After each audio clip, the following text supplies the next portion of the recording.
fleurs de sang. Pendant que nous faisions la guerre, le soleil a fait le printemps. Des fleurs s'élèvent où naguère s'entretuaient les combattants. Malgré les morts qu'elles recouvrent, malgré cet effroyable engrais, voici leur calice qui s'ouvre, comme l'an dernier, pur et frais. Comment a bleué la pervenche, comment le lys renaît-il blanc, et la marguerite encore blanche, quand la terre a bu tant de sang. Quand la sève qui les colore n'est faite que de sang humain, comment peuvent-elles éclore sur une tache de carmin? Sous nos yeux, l'étranger les cueille, pas une ne lui tient rigueur, et quand il passe, ne s'effeuille pour ne point sourire au vainqueur. Pas une ne dit à l'oreille: je suis cette fois sans parfum au papillon qui la réveille. Cette fois tu m'importes. Pas une, en ces plaines fatales où tomba plus d'un pauvre enfant, n'a, par pudeur, de ses pétales assombri l'éclat triomphant. Dans notre deuil tissant leur gloire, elles ne nous témoignent rien, car les fleurs n'ont pas de mémoire, nouvelles dans un monde ancien. Ô fleurs, de vos tuniques neuves, refermez tristement les plis, ne vous sentez pas les veuves, les jeunes cœurs ensevelis.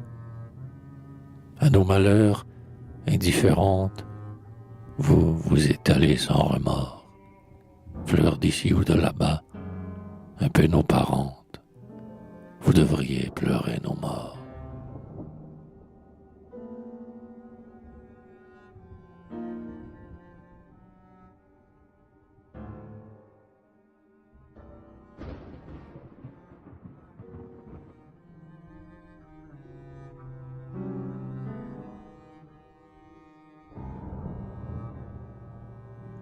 Repentir. J'aimais froidement ma patrie, autant de la sécurité. De son grand renom mérité, j'étais fier sans idolâtrie.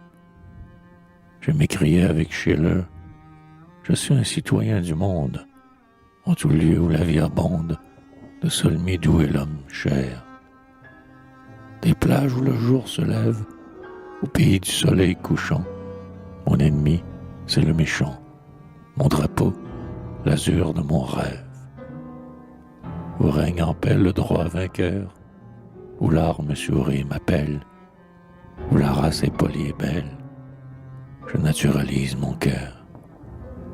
Mon compatriote, c'est l'homme, la guerre ainsi je dispersais, sur l'univers ce cœur français, j'en suis maintenant économe. J'oubliais que j'ai tout reçu, mon foyer et tout ce qui m'aime, mon pain et mon idéal même, du peuple dont je suis issu, et que j'ai goûté dès l'enfance, dans les yeux qui m'ont caressé, dans ceux mêmes qui m'ont blessé, l'enchantement du ciel de France. Je ne l'avais pas bien senti, mais depuis nos sombres journées, de mes tendresses détournées, je me suis enfin repenti. Ces tendresses, je les ramène étroitement sur mon pays, sur les hommes que j'ai trahis par amour de l'espèce humaine, sur tous ceux dont le sang coula pour mes droits et pour mes chimères. Si tous les hommes sont mes frères, que me sont désormais ceux-là? Sur le pavé des grandes routes, dans les ravins, sur les talus, de ce sang qu'on ne lavait plus, je baiserai les moindres gouttes. Je ramasserai dans les tours et les fossés des citadelles les miettes noires, mes fidèles, du pain semblé des derniers jours. Dans nos champs défoncés encore, pèlerins, je recueillerai, ainsi qu'au monument sacré, le moindre lambeau tricolore. Car je t'aime dans tes malheurs, ô France, depuis cette guerre, en enfant, comme le vulgaire, qui sait mourir par tes couleurs. J'aime avec lui tes vieilles vignes, ton soleil, ton sol admiré, d'où nos ancêtres ont tiré leur force et leur génie insigne. Quand j'ai de tes clochers tremblants vu les aigles noirs voisines, j'ai senti frémir les racines de ma vie entière en tes flancs. Pris d'une pitié jalouse et navré d'un tardif remords, j'assume ma part de tes torts et ta misère, je l'épouse.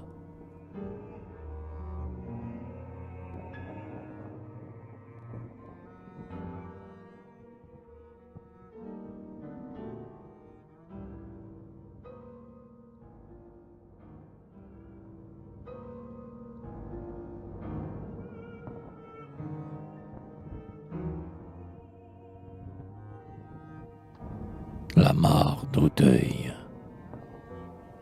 Jeune et vieux, ô vous, vengeurs de toutes sortes, qui, bravant la mitraille, en avant des remparts, tombés sous un ciel froid dans les plaines épars, frères, pardonnez-moi si, voyant à nos portes, là même où vous aussi les voyiez autrefois, tous ces arbres couchés parmi leurs feuilles mortes, j'ose m'attendrir sur les bois. Ces bois nous étaient chers par leur site et leur âge, par l'ancêtre inconnu qui les avait plantés, surtout par la douceur des rêves enchantés qu'ils éveillaient dans l'âme en versant leur ombrage, par leurs sentiers étroits, leur sauvage gazon et la fraîche percée où comme un clair mirage reculait leur vague horizon. Là dormait une mare antique et naturelle, où vers le piège lent des brusques hameçons montaient et se croisaient des lueurs de poissons, où mille insectes fins venaient mirer leur aile, aussi calme qu'à peine une feuille y glissait, si sensible pourtant que le bout d'une ombrelle, d'un bord à l'autre, la plissait. Trois chênes lui prêtaient leur abri vénérable, hors de la terre, autour de leur énorme flanc, leurs racines saillantes improvisaient des bancs. Et vers l'heure où, l'été, le poids du ciel accable, leurs branches, sur leurs yeux ivres d'un vert sommeil, épandaient un feuillage au jour seul pénétrable, comme une tente en plein soleil. Leurs hôtes coutumiers, les enfants et les femmes, les rêveurs, les oiseaux, écoulaient l'heure en paix, sous la protection de ces rameaux épais, qui, pleins d'une odeur saine, et par leur longue trame, formant comme un grand luth toujours prêt à vibrer, rendaient l'air plus sonore au pur essor des gammes et plus suave à respirer. On lisait d'anciens noms de seigneurs ou de pâtres dans l'écorce gravée, et que dans ses retours, la sève grandissait, mais effaçait toujours. Dans le tronc, restauré tout le long par du plâtre, ouvert et cru au bas, s'était accumulé un poussier noir, pareil à la cendre de l'âtre, où des souvenirs ont brûlé. Ces lieux étaient profonds, nous ne pouvons pas croire que les chemins errants qui se perdaient si loin, les gros chênes et l'eau tenaient tous dans ce coin. Quel prestige éloignait leurs limites illusoires, et qui se rappelait, en y flânant jadis, que des hauts bastions l'austère promontoire bornaient si près ce paradis. Jeunes et vieux, vous, braves de toutes sortes, aux cris de la patrie en foule rassemblée, que la mitraille abat comme le vent dans les blés.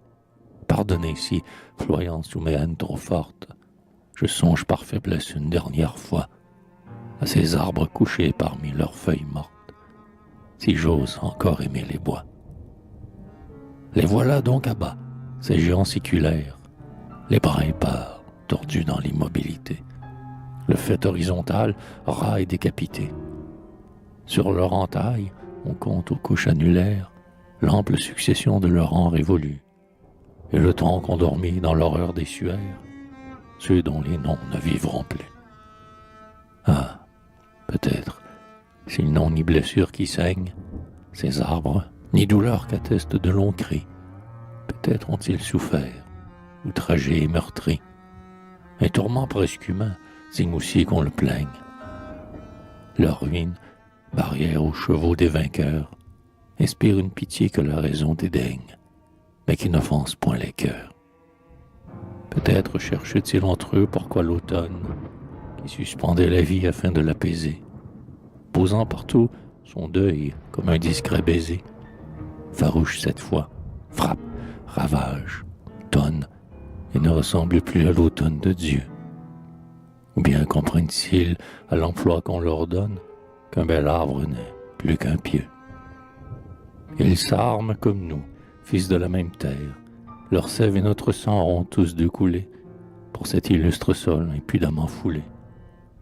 Tandis que sous nos murs l'aigle à la froide serre amène ses pillards par les sentiers des loups, et que les autres bois font avec eux la guerre, ceux-là du moins la font pour nous. Comme une vaste armée arrêtée en silence, écoute au loin rouler un galop d'escadron. Des arbres abattus, les innombrables troncs attendent, menaçants, taillés en fer de lance. Les souches des plus gros sièges comme un sénat qui, dans un grand péril, se recueille et balance les chances du dernier combat. Seuls, ces débris guerriers des beaux chênes demeurent. L'eau qui baignait leurs pieds n'est plus qu'un bourbier noir. On ne reviendra plus à leur ombre s'asseoir. Les couples sont brisés, tous ceux qui s'aiment pleurent. Leurs gardiens d'autrefois se sont fait leurs bourreaux. Plus de nid, plus d'amour. Qu'ils tombent donc et meurent, comme les hommes en héros. Jeunes et vieux, ô vous, martyrs de toutes sortes, qui, par une mitraille invisible assaillie, tombez en maudissant l'épaisseur des taillis, frères, pardonnez-moi si, voyant à nos portes, comme un renfort venu de nos aïeux gaulois, ces vieux chênes couchés parmi leurs feuilles mortes, je trouve un adieu pour les bois.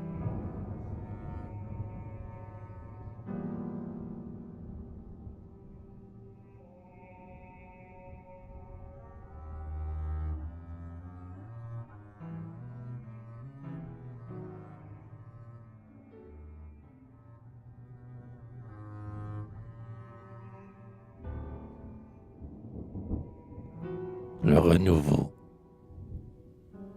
L'air soupire encore, tout sonore, du dernier canon qui s'y tue. Le sol est tout tremblant encore, des escadrons qui l'ont battu. Il plane encore des fumées sur les monceaux de noirs débris. Du piétinement des armées, les champs sont encore meurtris. Et déjà, comme les étoiles, perçant l'infini ténébreux, les amours écartent les voiles qu'un deuil immense est mis sur eux. Les amours purs, les amours graves, des fiancés et des époux, accompagnés au feu les braves, menacés par les mêmes coups. Ils s'enfonçaient dans les mêlées, invisibles, silencieux, les lèvres par pudeur scellées et par respect baissant les yeux. Car, dans la commune détresse, les jeunes gens, prêts à périr, refoulant toute leur tendresse, ne brûlaient que de s'aguerrir. Pour la seule amende permise, la patrie, il s'était levé, laissant la femme, la promise, ou les aveux inachevés. Il semblait que le mot « je t'aime », sous la douleur ensevelie, fut, devant le péril suprême, à jamais tombé dans l'oubli. Mais voici qu'à l'espoir renaissent les amours en secret constant, avec la sève ils reparaissent aux ordres divins du printemps. Devant leurs yeux encore humides et des récentes peurs hagards, ils cherchent, revenant timides, à croiser leur ancien regard. Et puisque les prés reverdissent, que l'air s'embaume de lilas, que l'oiseau chante, ils s'enhardissent, ils s'appellent entre eux tout bas. Plus d'un n'aura pas de réponse, de quelque fausse inculte sort, l'écho seul du nom qu'il prononce, son compagnon sous l'herbe d'or. Sous l'herbe en hâte remuée, il dort, perdu, ne recevant que les pleurs froids de la nuée, les soupirs sans âme du vent.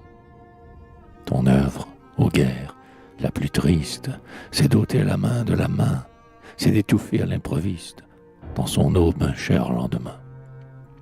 De violer les destinées, d'abattre les hommes sans choix, et d'atteindre en les races nées, les races à naître à la fois. Les couples d'amour qui demeurent font cependant de nouveaux nids. Parmi tant d'isolés qui pleurent, ils se sentent mieux réunis. Ils se blottissent mieux ensemble, après tant de jours alarmants. Le retour du baiser leur semble plus doux que ses commencements. Ainsi, comme ils surent s'attendre, un long hiver, la neige aux pieds, ils se sont rejoints dans la cendre des anciens toits incendiés.